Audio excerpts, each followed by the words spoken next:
been a while. I think must be near a month since I uploaded my last video. Just been really busy. Had a lot on, and the weather's not been too great lately. Lovely day today, of course, but same as last time, we've got warning of thunderstorms, so might just need to be a quick fun ride. First time I've been on the bike since my last video, so it's good to get back out. Like I said in the last video, I was at the British Superbikes in Knockhill. Really enjoyed it. Some unbelievable racing, and yeah, really fun event to go along to. So I did take my GoPro, and I do have a lot of footage. Now when I got back a couple of weeks ago, I started editing some footage, and I made a wee edit, but I'm not 100% happy with it. It's the case that because the GoPro has got a wide angle lens, and you know, you're standing not too far away from the track, but the wide angle lens makes it look like you are. You have to zoom in quite a bit in order to really see the action, and that does lower the quality of the picture quite a bit.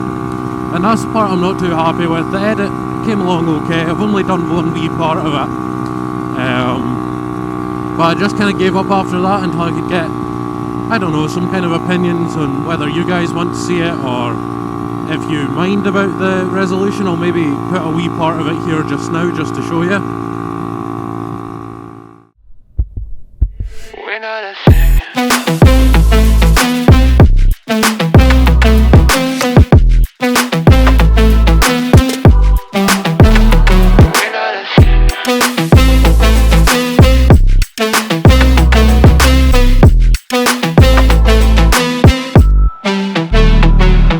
I'm doing alright.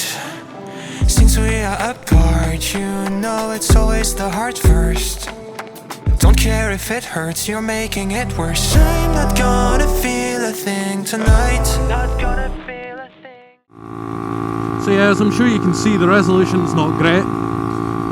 The other option would be to, you know, take the raw camera footage and just kind of leave it as is and use that in the edit. You won't see so much of the bikes, and you're not going to get some really cool close-up shots like I kind of wanted to do. But that's pretty much two options if you guys want to see an edit. There's the close-in, you know, seeing the bikes but the resolution's really low, or the full resolution but you have the full wide-angle lens. So I don't know. I'm just not too happy with the way the resolution comes out when you do have to zoom it in the way I do. But like I said, I can always make something work with the raw footage. But the Superbikes was brilliant. Saw Tommy Bridewell, Glenn Irwin and Kyle Ride fighting right up there at the front. First race went to Glenn Irwin, I believe. Also saw Leon Haslam put in a great effort to fend against riders behind him. I really couldn't believe just how much of a lunatic that guy is when you see him on his bike in person. He really just throws it into every corner, gives it everything he has.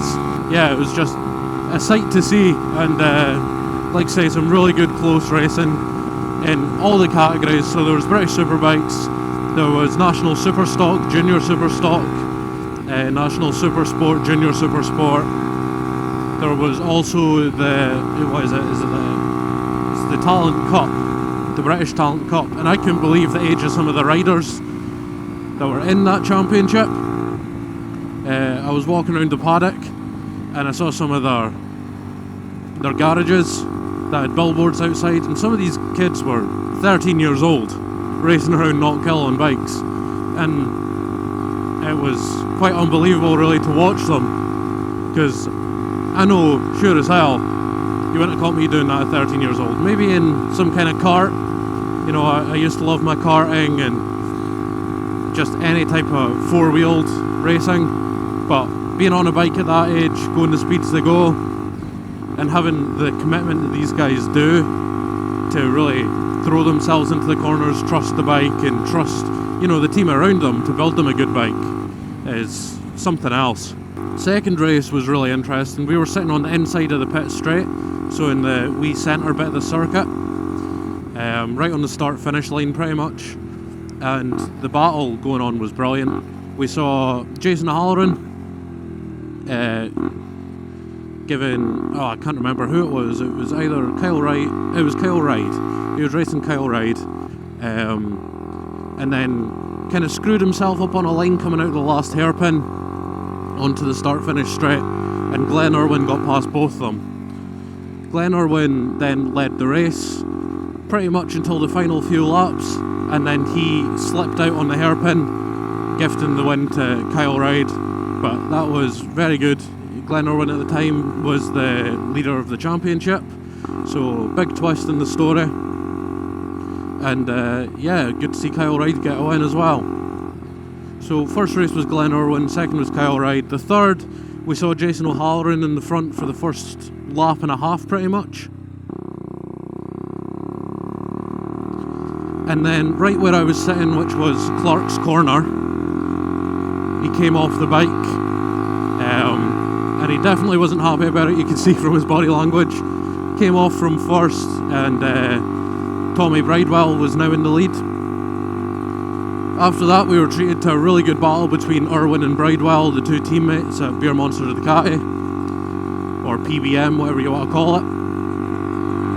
And Glenn Irwin ended up pulling out the win, so that was 2 for him in the weekend and 1 for Kyle Wright.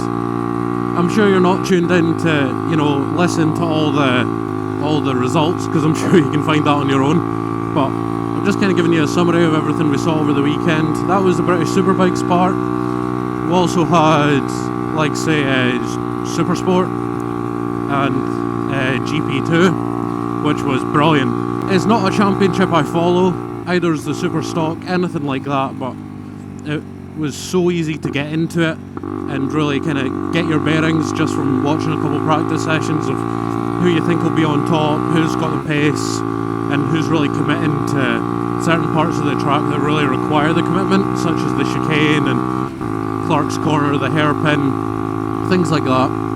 While we were sitting at Clark's, I think it was the final race of the Supersport GP2 class, Booth Amos was putting on a fantastic showing, and then had a huge high side coming out of the chicane. He went over the sausage curb on the inside and just lost all grip. Got thrown right into the barrier. I'm glad he was okay, because it was it looked like a really sore one. But that was kind of, the most shocking part of the Supersport GP2s. But I have to say, out of any of the classes of racing we saw, out of any of the championships, the Supersport GP2s really did treat us to some fantastic racing in each race. The Junior Supersports I wasn't too interested with. I believe they're on 400 Kawasaki Ninjas or something along those lines. And yeah, the quality of racing was good, but it was the one thing I didn't follow too much over the weekend. Just use that time to get a break, move around the circuit, or have lunch or something like that. As I found it, to be honest, the least exciting of all the championships.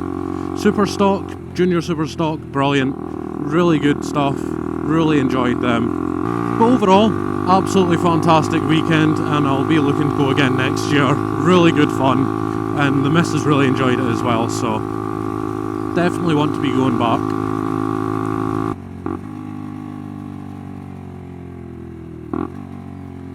While I was at the Superbikes, got myself a really nice pair of RST short boots, as the boots I was running before, they were just falling apart, and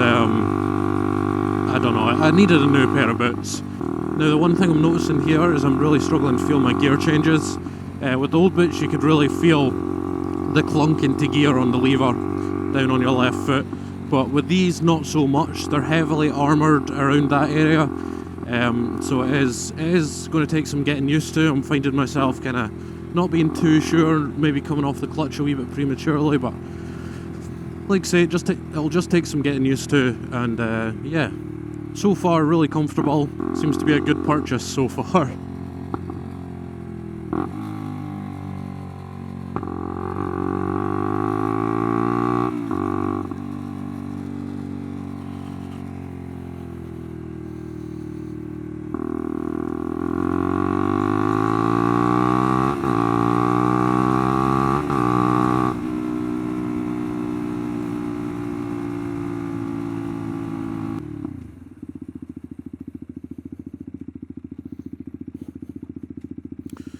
Not so clever. Reversing into oncoming traffic. But hey ho.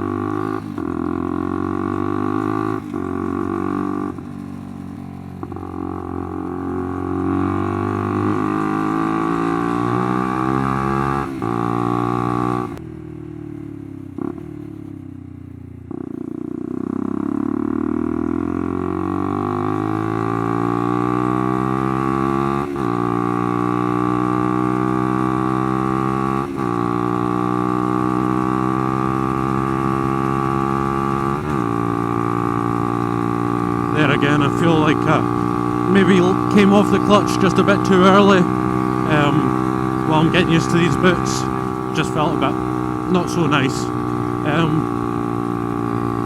One thing I will say about the British Superbikes the whole weekend was, you know, admission was really cheap for, you know, being a race weekend at a proper accredited circuit as part of a big championship like the British Superbikes. That was fine. Hotel was very expensive. We stayed at a hotel in Dunfermline in the Fife Leisure Park, which was actually, it wasn't the nicest hotels. It was just a regular Premier Inn. It didn't have any luxuries, so to speak, but it did the job. And there was plenty of restaurants, bars. There was mini golf, bowling, all around there. So plenty to do at nights when we got home. So essentially, the room was just a bed and a shower.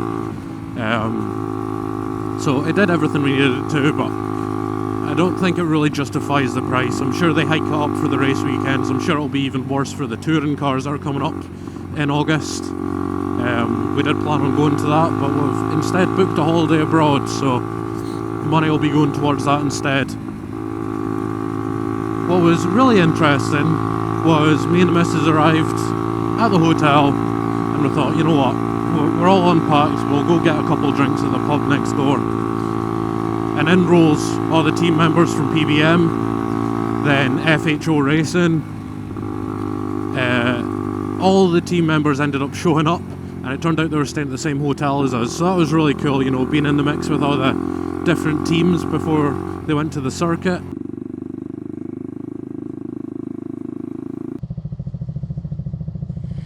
Well then, that was strange, getting stared at. So as I was saying, we're staying at the same same hotel as a lot of the teams. I'm pretty sure pretty much all of the teams. And it was really interesting just to see, you know, how they relax away from the weekend. They're not sitting poring over data or talking about their strategies or anything. They're just sitting at the pub, having a good time. And maybe they'll talk a wee bit about, you know, what they're doing for quali or the race the following day. But really interesting to see. It was good to be around that kind of atmosphere. Unfortunately, didn't meet any of the riders at the hotel. I did see Rory Skinner kicking about the paddock on his crutches and on a scooter, and you know, he was getting swarmed by fans left, right and centre who were wanting photos and that. And now that I think back, it would have been nice to get a photo with him, but I believe we were going to a certain point on the track before one of the races started, so we'd get a good viewpoint, so we ended up just walking past. But I know I've said it a million times, but overall, great weekend. Really enjoyed it, had a really good time, and for the money it was worth it. Maybe not the hundreds of pounds we spent at the track on, you know, merchandise and things like that, but yeah, great fun. So I'm just going to head into town now. I need to get a bit of fuel, you know, save us from doing what we did in the last video and worrying about fuel. And then I think I'll grab some lunch, because I've not eaten anything yet today, so get some fuel, grab some lunch, and then see where it takes us.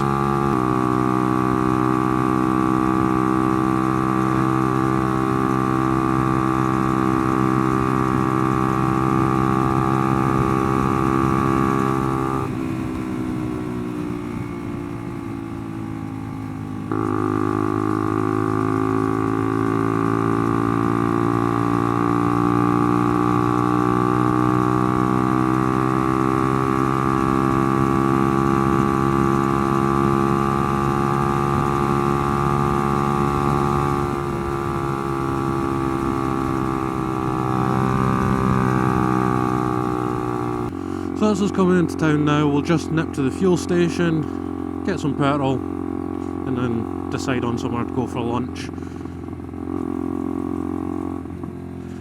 The weather, it does seem to be getting a bit cloudier, a bit greyer. Started out absolutely clear this morning when I was taking the missus into work. It was absolutely beautiful, but then I had to go home, wait for my GoPro to charge and things like that, you know, get everything ready again, because I've not recorded since my last video when I had my GoPro at the superbikes and everything, so everything was not set up, so it took a bit of time there. And yeah, it's still very warm though, very warm and humid, which isn't ideal in all these leathers. That should do it. Thank you.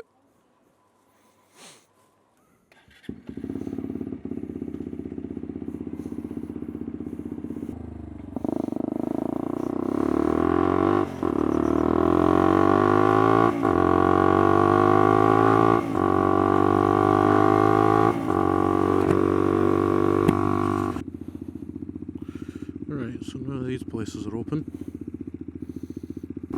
Well, I think there's only one place we can go now.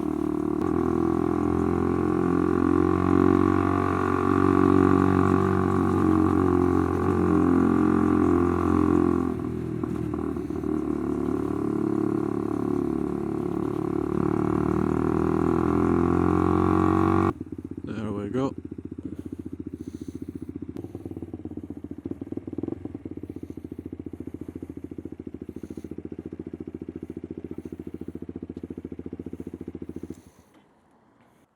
Right, I'll stop the recording here and I'll catch up with you guys when I'm back out.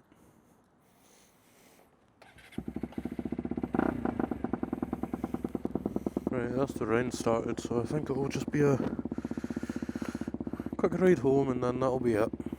I did plan on going a bit further, but we'll just call it a day here. I'll get home and watch the Silverstone qualifying anyway, so in case you haven't guessed already, I am an absolutely huge motorsport fan. As you can tell from me going to superbikes and things, but bikes aren't really the main thing I'm into. It's actually more F1. That's the thing that I watch every single time, and I'm constantly staying up to date with it. I try and keep up with bikes. MotoGP is a bit difficult because I'm not paying stupid money just to get BT Sport, but I do watch the highlights online and stuff and try and keep up to date with it, but it is quite difficult. Superbikes on the other hand, it's just a case of when I catch it, and I do tend to follow kind of the off-track news, but yeah, F1 is the one that I watch every single time without fail. That's what I do with my weekends apart from riding. So away home now, go see the Silverstone qualifying. It starts in about an hour. Practice has been very interesting so far. We've seen Alex Albon get P3 in FP1 and FP2 in that Williams. Logan Sargent got P5 FP2. And I've just seen on my phone while I was eating my lunch there, Alex Albon got P2 in FP3. So I think we're in for a really good qualifying session, a really exciting one. I think we're in for a good race too. Silverstone does normally produce good racing, and as much as people like to talk shit about F1 in its current state right now, the battles are absolutely fantastic. All up and down the midfield. You can't guarantee where anyone's going to place in the midfield. A lot of people who say that things like F1 and that are boring now are just people who really just care about the winners, and that's not what motorsport's about. Yeah, of course it's a huge part, you know, winning races, winning championships, but if you really want to see some brilliant racing, you just watch the midfield. You know, the likes of Alpine, McLaren, Williams, AlphaTauri, Haas. I mean, you can't really say Aston Martin anymore, they're more up front. Although they do seem to have been falling off the pace just a wee touch lately. Hopefully they can maintain the pace they started the year with, because having 4 teams, you know, Red Bull, Ferrari, Mercedes and Aston Martin, all in the top 4, was brilliant. For the last few years we've really only had, what, 1 or 2 teams right up at the front, and then a third just sitting just a wee bit behind the first 2. This year, P2's up for grabs from any one of the teams. It's going to be difficult for Ferrari, you know, doing Ferrari things. But yeah, it's really interesting and it really makes for good watching. So I don't get what all the fuss is about, people saying it's boring and that, because it definitely is not. I don't know if I mentioned in the last video, but I'm wearing a new helmet. I've had it for, must be a couple months now, but I've only worn it a handful of times. And one thing I'm noticing here in this rain is just how well it disperses the water off the visor in the wind. I had a Shoei Multitech, I believe it was a Multitech, flip front helmet before this, passed down from my dad, and the rain used to just stick to the visor. You would have to look down or look sideways, you know, make the wind come across the visor in order to just clear a bit of the water. But this is doing it no problem at all, just from riding, so very happy with that. Hopefully the ground's not too greasy with the rain.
Thank you guys for joining me on my journey today, and not only on my journey today but on my riding journey in general. Having great fun with that. I'm just trying to find the time to really get out and go for more rides and, you know, go for longer rides so I can make some good videos. But yeah, thank you for joining me. Please leave a like if you've enjoyed the video, subscribe for more. I'll be back with more soon. Till the next time guys, see you later. like moonlight.